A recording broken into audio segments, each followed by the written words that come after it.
I'm Debbie. And I'm Alison. And we're the Poltergals.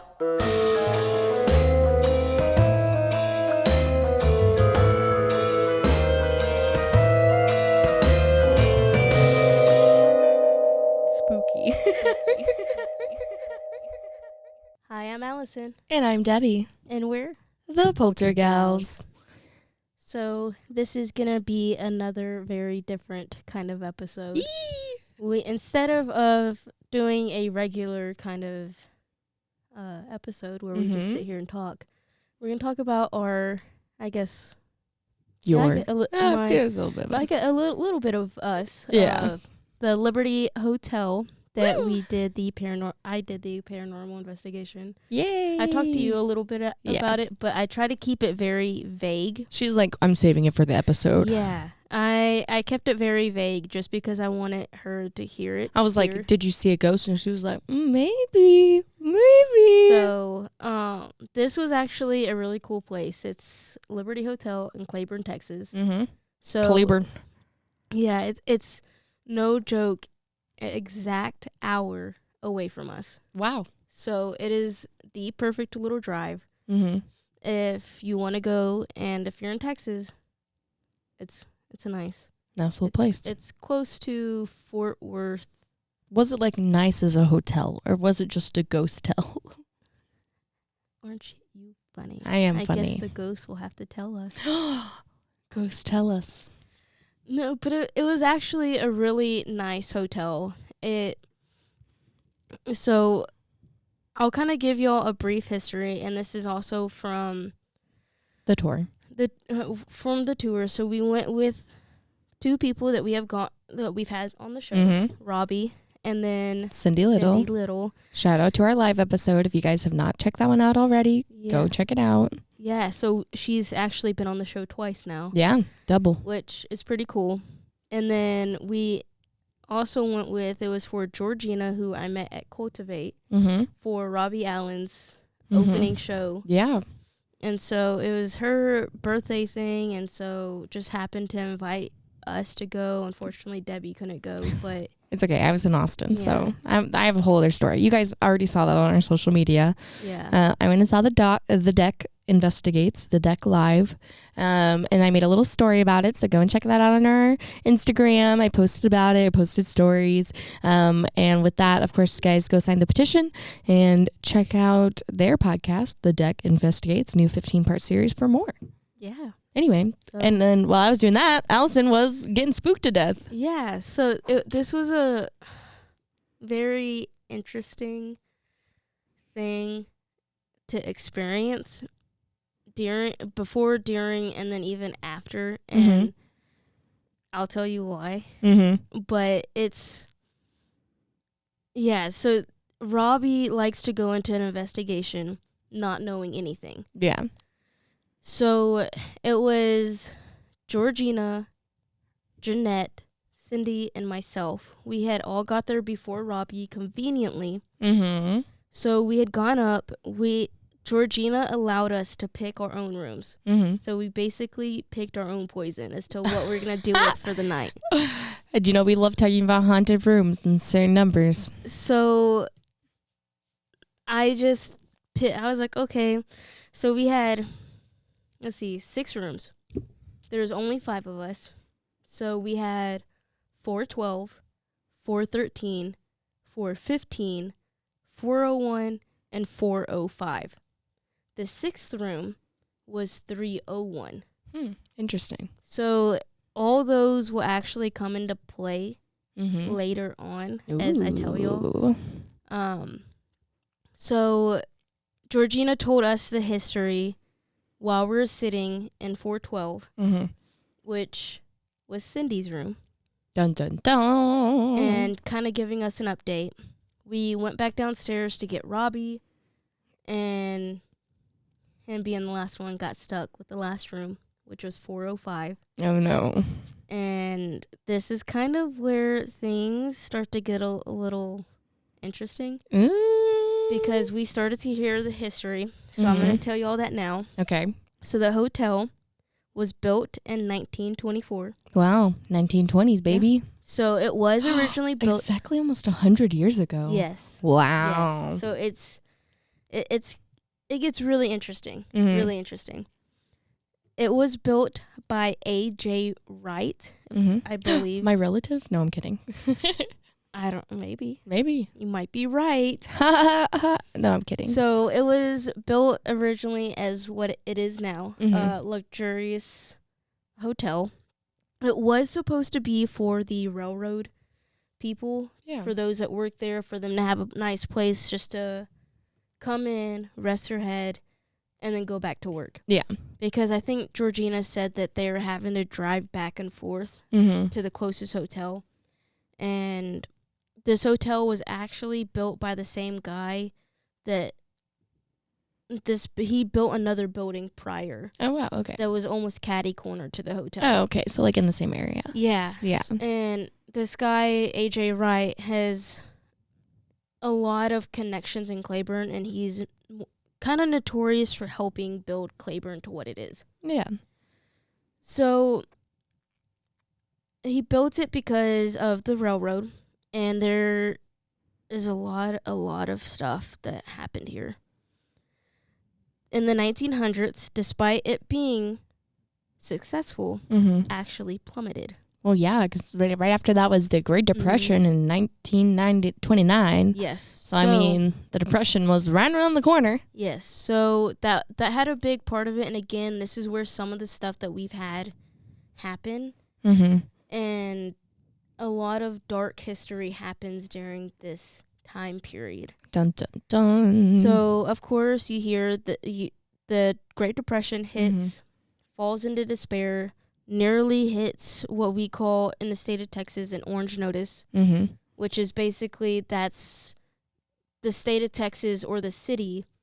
It's more specifically the city declaring it uninhabitable. So it's unsafe for people to live in any way, shape, or form. Almost hits there, but is luckily saved. And now what it is, Scott and Howard Dudley stepped in, and in 2004 it reopened as a hotel, and it actually had a name change at some point. So it opened up as a Liberty Hotel, then shut down, and then reopened as Efficiency Apartments. Ooh. Got shut down again. Dang. Opened back up as another hotel under a different name. And then in 2004, with these two guys, the Dudleys, they wanted to restore it to its original glory, like most hotels, and changed the name once again to the Liberty Hotel. Nice. To its rightful name. Rightful name? I see what you did there. So funny. So this is where it gets a little crazy. Okay.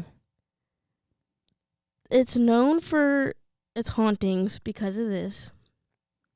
The crime and the lawless in Claiborne actually earned this town to be known as Little Chicago. Little Chicago. That's funny. So what makes this so interesting is because during this time period, there was multiple stories. Now, while it was Efficiency Apartments, there are no rooms on the first floor. The second floor is what you would think of high class. Okay. People, at least with enough to, even if it's like high middle class, people that, could afford that. The bougie people. Yes. Well, bougie-ish. Yeah. People. Okay. The fourth floor is for the workers. Okay. Yeah, and that's how we've talked about, like, in the past. Like, the top was usually, where they had, like, the slaves or the workers or the working class. Yeah. Okay. So that's where that went. And it's also said that potentially the owners had a apartment there as well.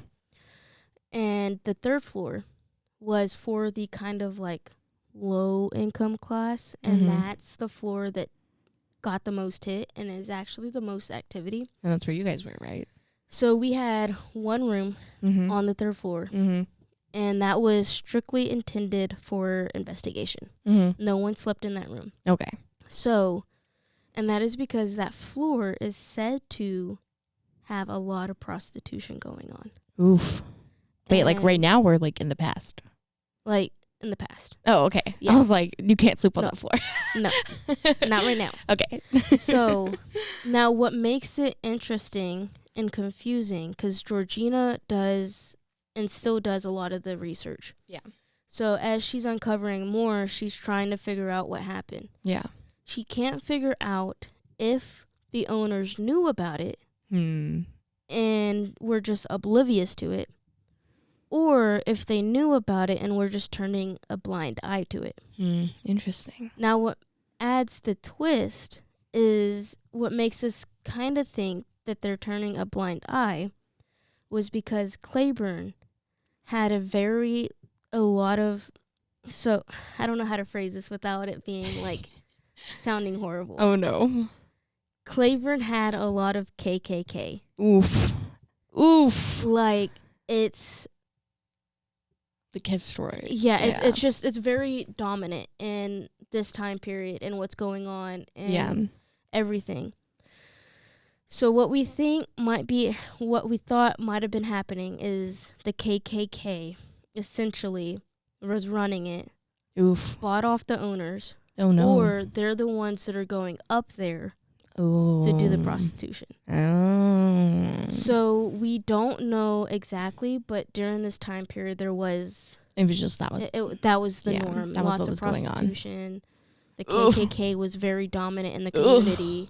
Disgusting. And yeah, so we're not, again, this is all alleged. We're not for sure. Yeah. But we do know that's what was happening. Yeah. So the second that Robbie comes in, he says, "Who's the little girl?" Oh no. And again, you have to remember that we had just heard the history and Georgina's experience. And this is where the room numbers come in handy. Oh no. So you have to remember, Robbie's in 405. And he came in after everybody else. So this is after everybody had already picked their own room. So we picked our own poison, except for Robbie. So we're sitting in 412, which would be Cindy's room. Georgina then tells us that prior, probably a few months before, I would say 4 or 5 months, she was staying in 404. Her husband had gotten up to go to the restroom. She was still laying there half asleep. I'm already getting goosebumps like under my sleeves. My hair's standing up.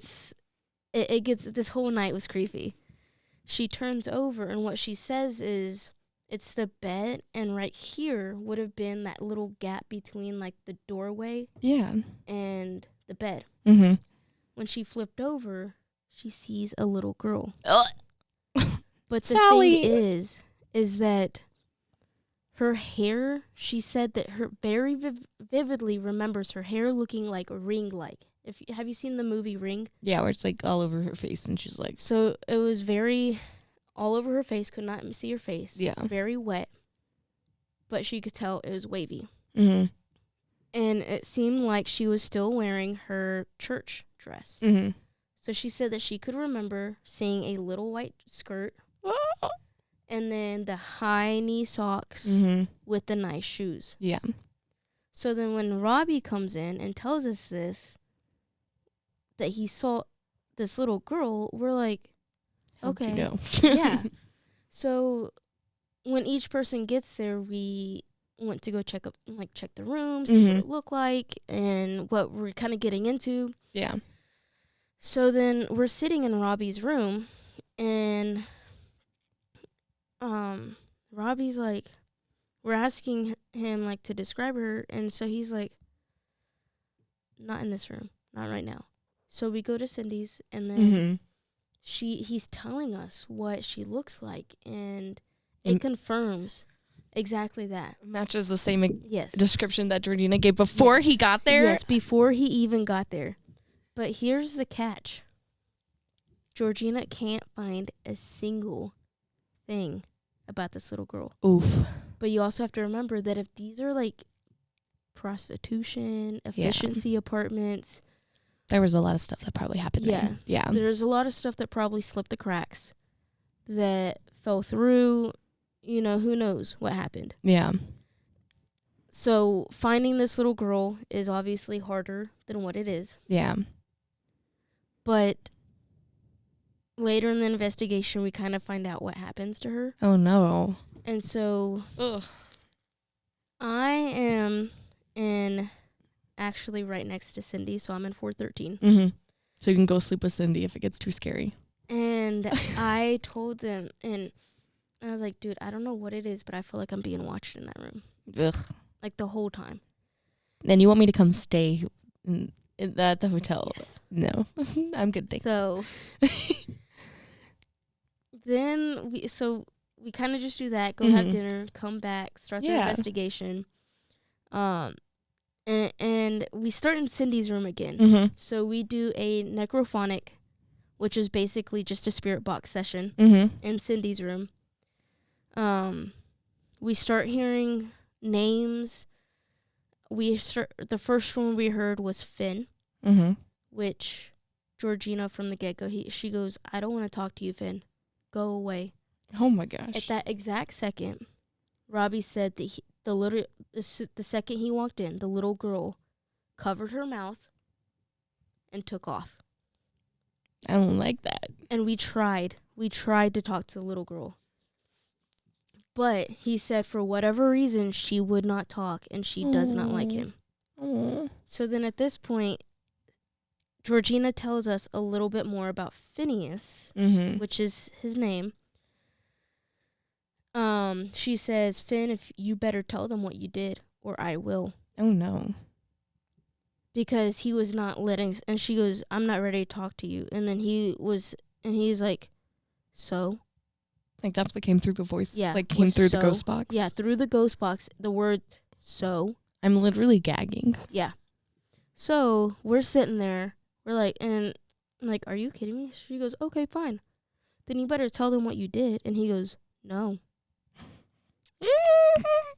And so we're like, and she's like, well, what do you mean no? He's like, don't tell. And so he was like refusing. And so then she goes, okay, well, I'm going to tell them. And this is what she said, that he kidnapped a attorney, the attorney that was working his case because he had some really bad criminal history with stealing, kidnapped him. Oh, my gosh. Killed him. Why would you kidnap your attorney? And then took off running from the police.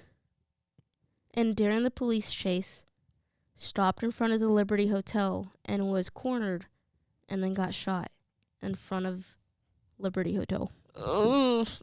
All my hair is standing on end. Like, my hair is going. And that's kind of the gist, which if you want to hear Georgina's story, you definitely have to go check out that. It is currently in the process of being posted. People that know put stuff on YouTube knows how that feels. It's horrible. But yes, there is up there. There is an unedited, and then there is which is like 3 hours long. So good luck to anybody. That's probably what I'll go watch tonight, the unedited version. Oh, but it's worth it, and we have a lot of laughs. We really do. So she tells us that, and then we're like, God, like it's like this heaviness. Yeah. So then from there we went to Robbie's room because we were hoping that by switching to his room that it'll allow her to talk and not be so fearful. Of the guy, yeah. So we move. And he's seeing her, but like she's still not wanting to talk. Yeah. We get the name Bev several times. Bev and Beverly. And then Anne and Anna. So we can't tell if her name's Anne or Anna. You Gucci? Oh, bless you. Sorry. So we're getting a lot of like little words, and the interesting thing is that no matter where we went, the first 10-15 minutes we'd have a lot of intelligent responses, and then anything, and then it drop. Yeah, it's probably because from your body's moving and you guys all being in the room probably built up the energy and then slowly faded again as you guys were in the space. That's the thing, is that, like, we don't know, because we're like, what's going, like, and we're slowly starting to question this, because then once we split up, like we started getting better responses. Oh, interesting. But we never intentionally split up to investigate. Yeah. We left cameras up in each of our rooms and recorders just to go. And so nothing like that came across. And at this point, after Robbie's room, we went down to 301. And you have to remember, this is the floor where the prostitution was happening. So you guys just had the room not to stay in, just to investigate in.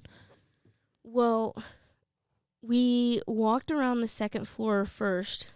And I remember telling Robbie, like, I feel like I'm floating in water. And he's like, well, what do you mean? I was like, it's almost like this buoyancy thing. Like, you're bobbing up and down, but not, like, a lot. Yeah. And he goes, okay, so I'm not the only one. Oh. And I go, no, you feel it too? He goes, yeah. We go up to the third floor. It gets worse. Oof. It's, like, intense. So we go into 301, and I reach over, and Robbie's actually to the left of me, so everybody else is going in front of us. But I go, I don't want to go in this room. And he goes, it's okay. I go, no, we don't need to be going in this room. Like, I don't even want to be on this floor, because it's almost like the sensation of being tipsy. Yeah. Like that kind of, like, motion, the swaying, the buoyancy, like that's almost what it feels like. But I told him, I was like, I just don't want to go in. I don't want to go in here. I took these little, they're intended for, like, cat balls. Oh, yep. So you turn it on, and when it hits it, it turns on and lights up. Yeah.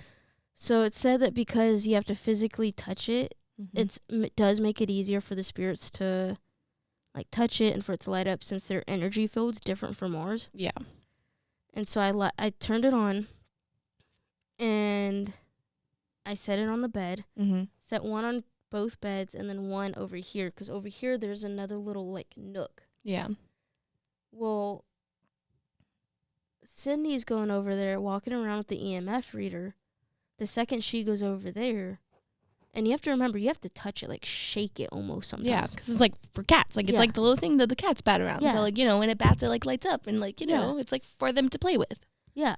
So Sydney goes over, and she has her phone in one hand and then an EMF reader in the other. And then the ball lights up. Oh. And I looked at her, and I was like, did you touch that? And she goes, no. I was like, okay. So I kind of knew where, like, I was like, okay. And then we start the investigation. We also do a necrophonic session there. And that's where we're getting all these names. Oof. And we're talking about the KKK, the prostitution, how it's wrong. And then at some point we heard, get out. Oof. Or leave us. And then we also heard, let us out. So it's like something we're getting, and you could feel the energy. And I told them, I was like, I have this not feeling like, and the way I described it was, right before you throw up, you know how it feels like your rock? Is it like if you feel a rock in your stomach? Yeah, and it's just, like, sitting there. Yeah, that's what I felt. I felt like this twisting, turning, rock in your feeling, like, right before you throw up. That's what I was feeling. And I had felt fine for the most part, except for the buoyancy feeling up until then. And so I was like, I don't know what it is, but, like, we need to leave. Yeah. And so Robbie even told them right then and there, she said that she didn't want to come in this room. I don't know why, but she said she didn't want to come in this room. And then I looked, and they're like, well, like, what's going on? And I was like, no, this is weird. Like, I'm about to puke. And I was like, you know what I just processed, though? And they're like, what? I was like, I am a minority. Oof. And I'm a female. Oof. sitting in this room where we know that the KKK had a really strong hold on and prostitution. So those two things put together are probably not the greatest things to be put together. Yeah. And in this room. Yeah. And so they're like, they're like, oh, we didn't think about that. Yeah. And Cindy and Robbie are white. Yeah. For you guys, so you don't know. So and I'm going to put disclaimer, I was the only minority of the group. So, and that's kind of where things started to get a little bit interesting. But yeah, it was a very weird sensation. Oof. And we continue to have the investigation in there. It was weird because I even had almost like a picture placed in my head of what the room should have looked like. Oof. And I told them, I said, first of all, so like I said, there's a little nook area right here. On that same wall, probably 10 feet, if that big. There's another that goes out into the hallway. Yeah. And then over here, it's like one of those conjoining doors. Yeah. But it's another little, like, square rectangle. Yeah. So I said that I don't see, like, in this thing, like, in this picture in my head, I don't see that door. It's a wall. Like, that wall should have been closer to me. Yeah. This room, and then I was like, it looks like the thin wood paneling that they would have had back in the day. Yeah. On the floor. Yeah. That's what I was seeing. Yeah.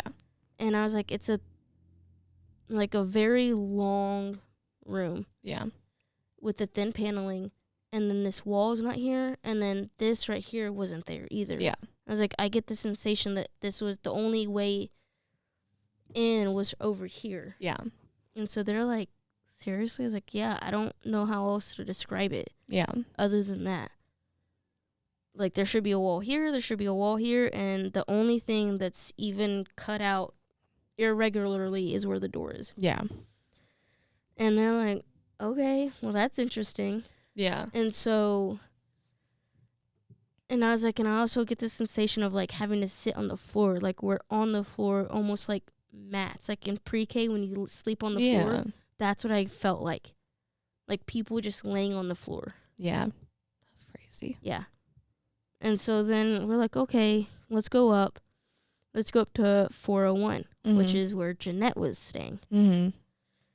So then we go up there, get some decent stuff, and again, the cat balls, one of them went off. Oh. And it was the only time. Like, each one of them, since 301, the cat ball went off. Every single time, but just once. Just once. We don't know why. We think it might have been them telling us, like, they're following us. Like, letting you know that, they're there. Sorry about me screaming, guys. Yeah, no, it was interesting, and we figure since it's right above it, maybe there's something, like, they're going back and forth the floors. Yeah. But nothing really too crazy in her room. You could feel the energy is almost the same, like almost that gut wrenching. Yeah. We go back to Robbie's room, talk, and then at some point it's like, well, Georgina asked, will you talk to me? And then a voice goes, no. And then she goes, okay, well, who do you want to talk to? And it goes, Alison. No. Yes. Straight said, Alison. Oh my God. I would have pooped my pants right there. I am the furthest person from them. So Robbie's room is you go in through the door. To your left is the bathroom. Yeah. No, I'm sorry. There's a wall. To your right is the bathroom. Yeah. You take 2 steps in. There's a king-size bed. Yeah. And then you take another 5 steps in, and there's like this little living room, almost like like area. A little setup area. Yeah. So like most hotels. Yeah. Yeah. So there's a couch. Yeah. A little coffee table, and then on that far wall is the dresser. Yeah. So I am sitting over almost to where that little wall is when you take a step in. There is a smaller dresser, like a short 2-shelved dresser, and I'm sitting right there. Cindy's on the other side of the bed with the big dresser. Jeanette is sitting on the edge of the bed. Mm-hmm. And then you have Robbie and Georgina sitting on the couch. Yeah. So that's kind of the setup. Yeah. And So you're like closest to the door. Yeah. Yeah. Yeah. And so that's when she asked that, and it was said Allison. Oh, what'd you do? And we were asking the question, can you tell us your name? Because at this point, we were able to get the little girl to come out. And so she, like, for whatever reason, she wanted to talk, but she wouldn't talk to him. I was like, okay, well, can you tell me your name then? And then Georgina goes, Anna, I want to talk to you. Mm-hmm. That's who we're trying to talk to. Please, come on, like, you're safe. We don't mean any harm. Yeah. We just want to get your story because I can't find anything about you. Yeah. And I want to know more so that way I know where to look. Mm-hmm. And then we hear, like, a little girl whisper, but then it gets covered up by all of these other voices. So, like, they're trying to hush her up. Oh. Yeah. So then we go to my room, which is 413. Mm-hmm. And I don't know what it was about that room that drew me. But I was just like, I don't know why I picked that room. And we do a necrophonic and then a dowsing rod at the same time. Mm-hmm. Because the thought is if you do them at the same time. If you get cross readings or cross references. Yes. Yeah. So it kind of like if you get a yes on the dowsing rods but then get a no on the necrophonic. It could be two different people or. Yeah. Yeah. Yeah. So the way that room's set up is it's almost like a hallway that's like 2 or 3 feet deep. Mm-hmm. And as you're walking in, you pass the bathroom. Yeah. And then you have 2 beds, the dresser, and then over here is like that little just table up against the wall for a desk. And so I'm sitting there. Cindy's sitting over here next to one of the beds because there's a little single person seat. Georgina is the one doing the dowsing rods. Robbie is sitting on... No, I'm sorry. Robbie's sitting in that chair. Cindy's sitting on one of the beds, and then Jeanette's on the other bed. Yeah. So she's getting, Georgina's like, okay, is your name Anna? And it says yes. And she purposely left out a specific part of the story of Anna, which is a little girl. She says, did you die in the creek? And it crossed for yes. Oh. And then she goes, did you get pushed? Yes or no? And it opens up for no. Yes. So the way this works, I didn't explain it. She always says cross for yes, open for no. Yes. And what That's these pretty are, standard. So what these are intended for are initially define a water source. So anytime it crosses, you know that's a water source. And when you're paranormal hunting, a lot of people say cross for yes, open for no. So that way it's very specific and you have to ask yes, no questions. Yeah, and the way dowsing rods work is they're like little L-shaped poles in basically a canister. So you're holding on to the canister that the L pole is in. So you're not actually so it's not restrained at all. So like by you holding it, there's no way for you to like twist it because they're freely rotating. Yes. So you're just holding on to these little canisters with it inside of it, and it can rotate freely. So there's no personal interference in it as well. Yeah. Yeah. And so she said, did you get pushed? No. And then she says, well, did you jump? At the same time, it crosses, and through the necrophonic, it said yes. Oof, at the same time. The same time.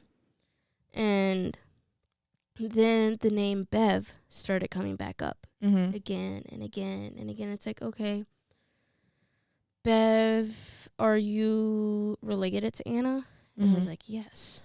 Are you... And so we went down that rabbit hole. Yeah. So my room was the one that we were getting the most clear answers for the longest period of time. Wow. We were getting answers for 20, 25 minutes. Wow.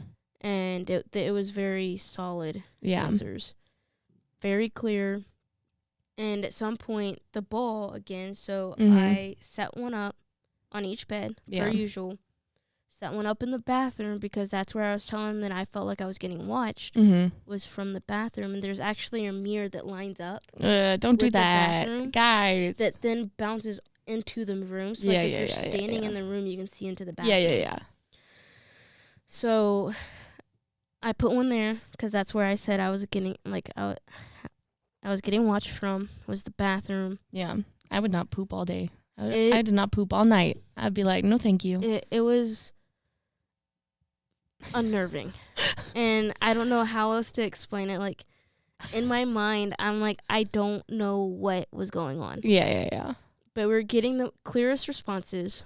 But yeah, it was just super weird, all that happened. And then we went to Georgina's room. In Georgina's room, nothing. Wow. Lucky Georgina. 4:15. You should have taken her room instead. So her room was 4:15. So if I come and stay, I can stay in 4:15. Yeah.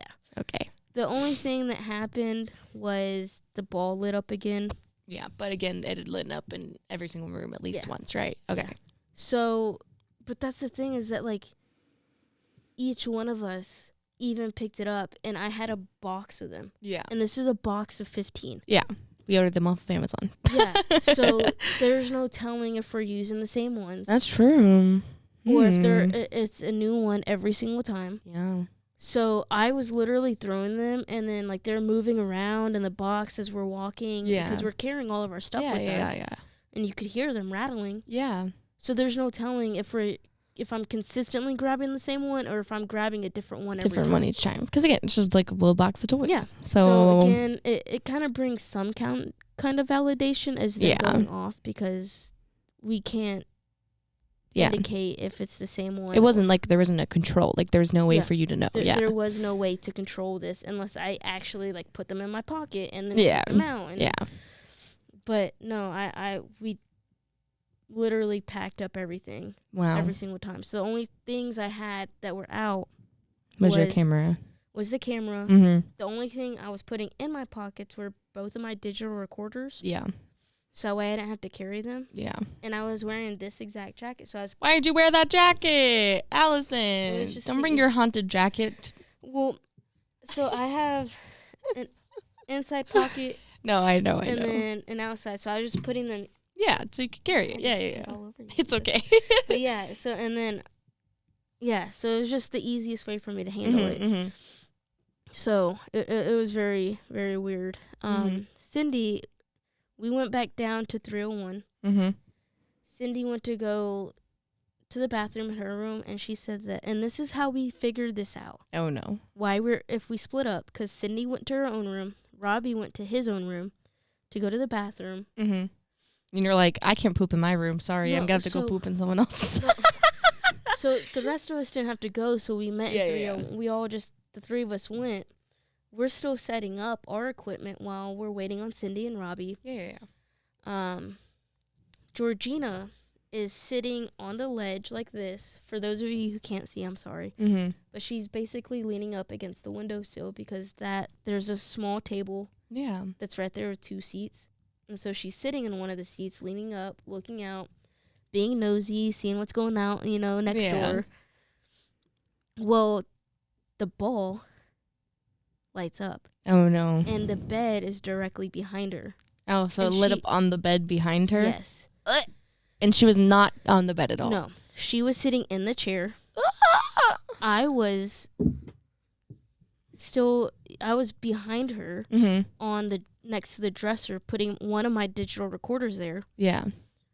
Jeanette was by the door past me. So the way that room is set up is there's a table right here. There's a table there's basically 2 windows. There's a table in between those 2 windows with a chair. Okay. Maybe a half a foot over, there's the desk. If you turn back around, that's the rest of the room. Yeah. So there's a bed, probably a foot and a half away from Georgina behind her. The desk, probably 2 feet from that bed, and then the other bed. Of course, how most... Again, hotel rooms are set up. Set up. And then on that far end is another table with 2... Actually, I think it's a little coffee table and a couch. Okay. Jeanette was over there and, just sitting there getting her stuff, and the bowl lit up. Oh. So then I had my camera and I looked, and the second I put the camera on, it stopped. Ugh. But then I turned back around, and Georgina turns her back around. Mm-hmm. It lights up again. Oh my gosh. So then I turn around and I put the camera there, so I have the camera on one side that's closest to Georgina, an audio recorder on the other corner of the bed, and then the little ball in the middle of the bed. Yeah. So then I sit across from Georgina. Yeah. Because that's where I was, like, the spot I was feeling the most negative energy. Yeah. And then Robbie and everybody else was on that far side. But Robbie was sitting on the other side of the dresser, so I really couldn't see him. Like, I could see the back of his body, and that was it. Yeah. But yeah, and then everything, like, you could feel the energy was completely different this go round. That's so weird. In 301, except for the ball lighting up, it was a totally different energy. Weird. And I just, it was very, very interesting. Wow. And so at that point, we went back up and walked around the second floor again just to double check and seeing everything. And went to the fourth floor, went to our own rooms, and then this is 1:30 in the morning. Oh no. I'm sitting in my room and I'm like, I can't. Like, it's this gut wrenching feeling of being watched, and then this feeling of like, I gotta go, I gotta get out of here, I gotta get out of here. And then at some point in my head, I heard which is not my own thoughts. I know it's not my own thoughts. I'm like, because I'm trying to calm myself. I'm like, it's okay, it's fine. Like, just calm down, you weirdo. Yeah, and I was like, I'm freaking myself out. I'm Yeah. psyching myself out into something that's not actually going on. Yeah. And then in my head, I hear, get out. Like, out of nowhere. And I know it's not my thoughts because it seemed like, and you have to remember, you actually have an inner eardrum, which you could hear different frequencies in. I don't like that. And so, and I know this because in theater, college theater, you know one of those, like, tuning forks? Yeah. If you tap one and put it on your tooth, you can actually hear it. That's so weird. I don't like that. I don't like that at all. And you can tell because, and we passed it around the class. So, I say pass around. So, a bunch of kids licking tuning forks. We had two, but each time we disinfected it. Yeah, I got you. Let it dry. This would not be safe in COVID town. No. So, but the thing is that when you couldn't hear it. Weird. So, like, if you tap it and I put it on my tooth, you wouldn't be able to hear it, but I could hear it ringing. Weird. So, it's literally, like, right here within, and that's where I heard it. Ooh. Get out. And so I was like, okay. Did you leave? I literally had to leave. I grabbed my crap, started to walk out, and the whole time, that whole almost drunken feeling again. Yeah. As I'm walking out, is like getting heavier and heavier, and like I was struggling even to get to the elevator. Oh my God! That's how intense this feeling was. Did you just like go sit in the lobby? So I went to my car. As I'm going out, Robbie is actually coming in. No way. Yes. Oh my God. So for whatever reason, Robbie went to go to his truck to grab something. Did you drive home at 1 a.m? Yes. Alison! Okay, so you really were dead on Saturday too. Yes. So it was like, and this was like, I have a feeling of like I need to redeem myself, but the story gets worse. Oh no. So this is why. Is this why you want me to come with you? I have to redeem myself. But so I go home and something keeps telling me to find more about the little girl. So I'm like, the little girl. So then I'm like, I didn't go to sleep till 5:30 in the morning. Oh my God. when I finally go to sleep, I'm dreaming of the little girl. Oh, the whole time. no. Oh, no. A few days Can ago. I say your catchphrase? Yikes. Yeah, yikes. So then I see Cindy Sunday because I went to the Skellington Market. Yeah. And I tell her I slept for 4 hours maybe that night. Oh, my God. And the whole time, like, I was in and out of sleep. And that's what I was, like, seeing was her. And it was weird. No me gusta. So Wow. it was very, very creepy. I do want to go back, and I do want to actually, like, do another investigation there and actually stay the night. I feel like this is like that moment in The Office where Jim just like looks at the camera and shakes his head. No, I'm good. Thanks. Yeah. That's me. But I definitely want to go again. I've told Cindy, and Cindy's like, okay, definitely, let's do it then. And so hopefully at some point because Nick wants to go. Which, have you met Nick? Nick, Runecaster Nick, or different Nick? The one that's also a psychic medium, Nick. Yeah, the one that's he does runecasting. Yeah. He wears HB. Yeah, that Nick. That Nick. Yeah. Yeah. I don't know why I'm like trying to beat around the bush without saying HEB when we brought it up so many freaking Sorry, times. HB. Also over here, HEB sodas. But yeah. Wow. So Nick wants to go, and so we're wanting to B team go. I guess I'll go with you guys. We want to do another thing, and I'll try not to vomit, but I might. That's the thing, is that if you want, like, the two of us could split it. Yeah. And like honestly, like, okay, so like I have this thing, like if I have any strong smells come over me or anything, like I will vomit. So like I will probably vomit if something happens. That's the thing, is that it's like it wasn't even like a crazy amount of activity. It was more verbal. Yeah, I got you. Than anything. And it's the feeling of like, okay, something's here. Yeah. And that was it. But the fact that it's like I had such a strong feeling, and then the second I left, you felt better. I felt better. Like, the further I got, the better I felt. Yeah. And outside of being tired and feeling like I needed to, like, the little girl was trying to say something. Yeah. And make it known. Other than that, nothing. It was just like I felt fine, and it was just weird. Weird. Yeah. Weird. Yeah, it was very, very creepy. Well, now you guys can go and see what all happened. Yes. On our YouTube channel. Alison, tell us about that. So, unfortunately, it's like 3 hours of stuff. So if you're a sexy ghost, you can get the full length. Become a sexy ghost on our Patreon. That's patreon.com/polterpals. Come join us.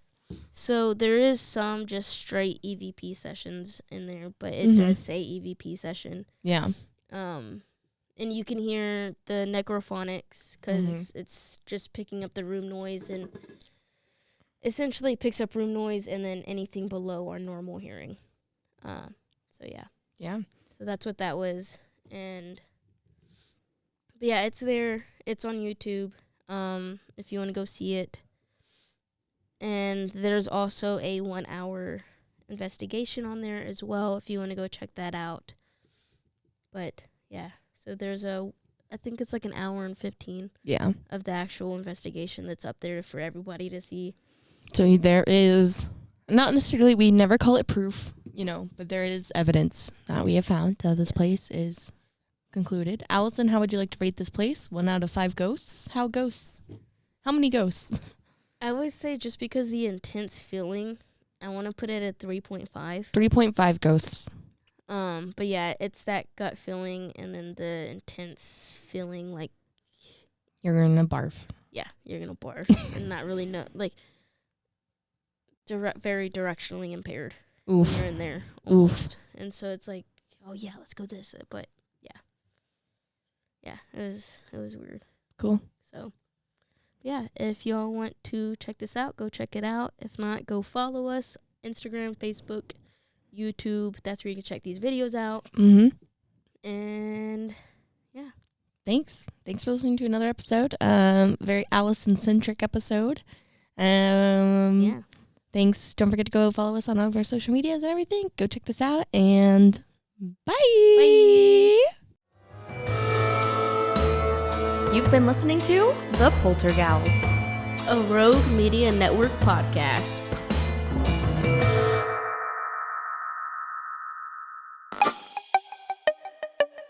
This has been a Rogue Media podcast.